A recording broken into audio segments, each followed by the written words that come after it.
Morning guys. This location, I'm actually down by the side of the River Usk. I'll turn you around in a second so you can see. We came down last night. It's going to be a short video because there we go, I must do it that way. I'm doing it on my phone obviously, hence I just turned it around. I'm just doing a bit of brunch. I'm doing an omelette back at the Land Rover. I'm doing an omelette, strips of bacon, and I'm going to look for some bits and pieces, whether it's dandelions or silver birch leaves are coming through this time of year. I'm a little bit partial to them. Cut them into strips. Gives a little bit of a tangy taste and a bit of colour to an omelette, which is nice. But it's always the way when you want something like that, you can't find it. But I shall have a look around.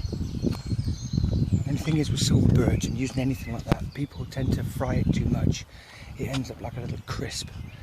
I literally throw it in the omelette at the last minute, heat it up in the pan, but then throw it in the omelette at the last minute. Like I say, a bit of colour.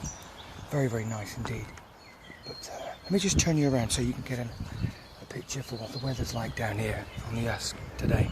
So you can see, obviously it's lovely and sunny. Let me turn this around.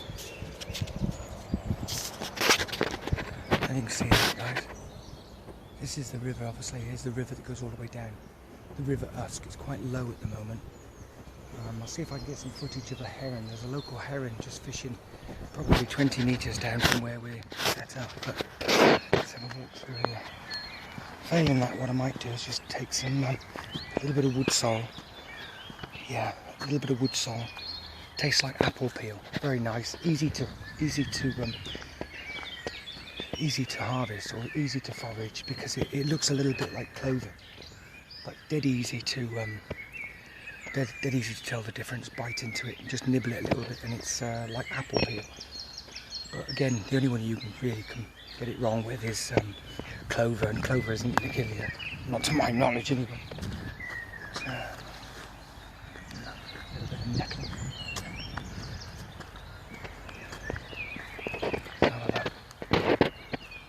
Some willow here as well. I might take some bark later on in the year. Take some of this to make some cordage, natural cordage from willow bark. Something I did last year. It's quite enjoyable actually. Sat next to the river, a little fire going. You get the idea. What a beautiful day, I must admit. Right. Yeah, it's a beautiful day for our friends across the water there. Days like this are pretty much a regular occurrence, but here in the UK, even this time of the year, we're quite spoilt to get it, to be fair. But that said, all the same, it's making the most of it. We get otters down here. This is a particular stretch I've put on social media. I took some photographs, some otters, quite some time ago. And last night when we stayed in the tent, I'll take a bit of video and show you. We had 2 otters that were out. It was too dark to take any footage, but I saw them. And they were running down a little track that I'll point out in a second.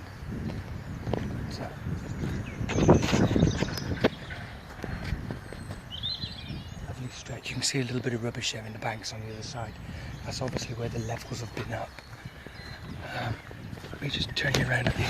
You can see this time of the year here, all the greenery's coming on the hawthorn and the willow, the hazel, all starting to push through. You can see all the greenery. What a beautiful place to be this time of the year, it really is. I've no idea why I'm whispering, by the way.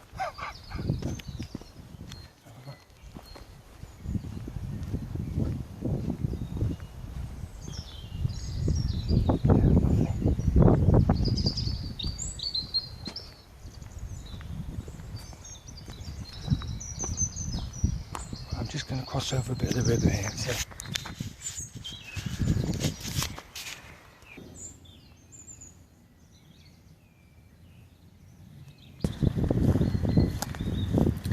Just on my way back now. I've got a couple of bits of nettle. I'll give a bit of colour. I think if you're rough with nettles, a lot of people obviously don't like getting stung. I've never really suffered with it. I've been quite lucky, I suppose. quite rough with nettles. I always find that, you know, you don't get stung. It's where you pussyfoot around them that you tend to get bitten by them. While I'm here, I just want to give a shout out, a big thank you to a guy that I met at one of the meets, one of the preppers meets actually. I've met a load of guys and there's some cracking fellas, really is.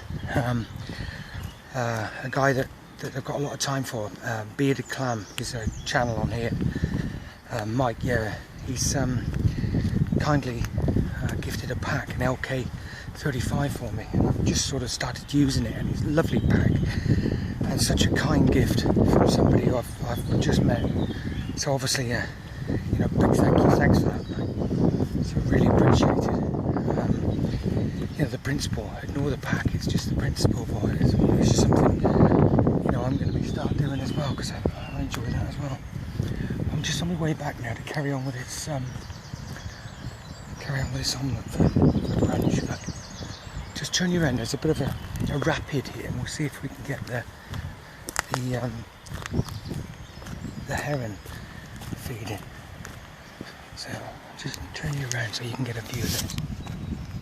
You see the river there behind me. It's absolutely stunning, it really is. And we camped here last night. Like I said, I've camped here a few times. We've got permission, direct permission from the farmer, Alan.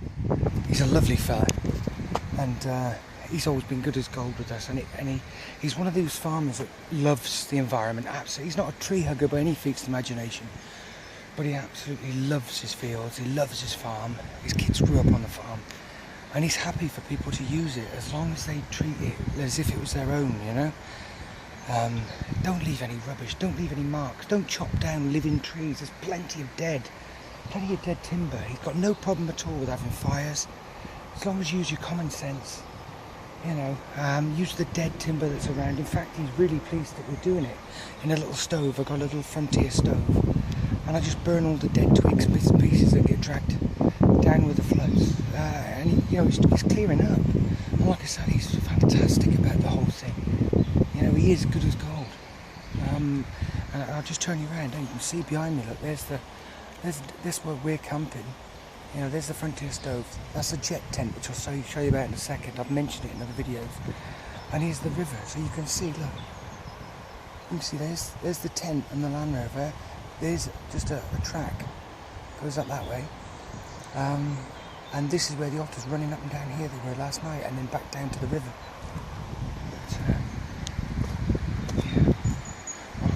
With this omelette. I'll show you this tent while I'm here. This is a jet tent. It's made by the same people that make Oz tents, I believe. This is the 250, I think it is. It goes up in a matter of seconds. That's the fly sheet on the outside. But it's got a metal framework. Let me just show you. It's got a metal framework inside of there. And you can see it's all got cams and cable that runs inside of there. So you literally put it up, and it jumps all together. So you're just standing there, open the zip, get inside, push it up, and it just click, click, click, click, and away to go. You know, and it's even faster than the roof tent, so I tend to use that this time of the year. Let me do a little bit of a pan round so you can see it. Like I said, I'm using my phone, guys, so excuse me for this. But you can see the jet tent there. Look, it's fantastic. It's got that awning over the top, and there's a little configurations you can have for that awning. But that, you know, bent down at an angle, 45 angle, keeping the wind away from you with the Frontier stove. God, it's like a low peak oven in there. And there's the old Pride and Joy there, my little Defender. Yeah, so I'm just walking on this way, I'll crack all this on. Yeah, there's the old Defender. There's the pack that I was mentioning, guys. Just down there, so you can see it. That's the 35, it's fantastic. I'm going to do some mods to it. But, yeah, brilliant pack, brilliant. But, let's see. Oh, here we go, guys. He's actually there, this heron. I'm going to turn you around, and I'll try and point out. Actually, I don't know if you can see, but it's behind me, it's down there. See, I don't know if you guys can see that. I can just about make it out. Down there's a heron. It's down there fishing.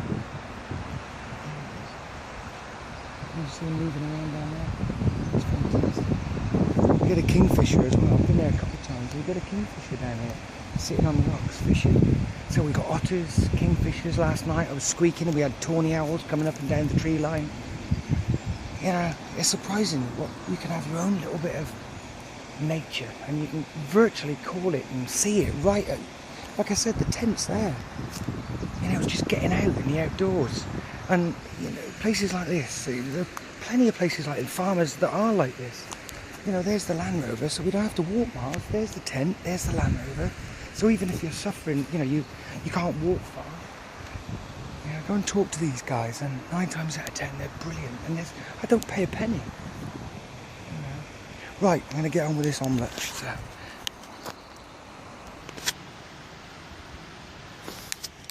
I'm going to crack on here, and like I said, it's on the, I mentioned a couple of times, it's on the phone, so this will be the last bit. It's only a short video, but I thought I didn't even bring anything with me to do a vid, so I just sort of take a quick sort of snapshot and give you a rough flavour for it with the phone.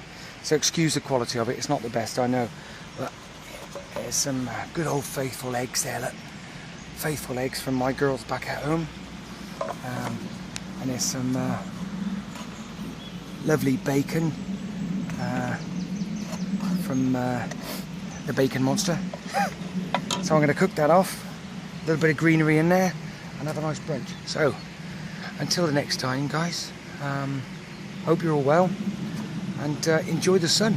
Take it easy. Take care.